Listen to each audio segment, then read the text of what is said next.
বড়লোক জামাই এলে মা যা করে ভার্সেস গরিব জামাই এলে যা করে যখন বড়লোক জামাই আসে। মা তুমি কোথায়? আমরা এসে গেছি। আরে মা তুই এসে গেছিস?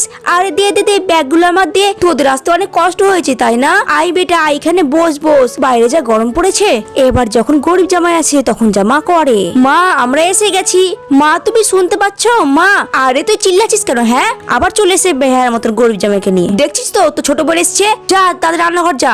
আরে পিঙ্কি তো ছোট বোনের কথা বাদ দে তো, বল তো সংসার কেমন চলছে? হ্যাঁ আরে তোমাকে রান্নাঘর ঢুকতে হবে না, তুমি এগুলো দাও আর তুমি বাইরে যাও, আমি রান্না বান্না সব করে নিচ্ছি।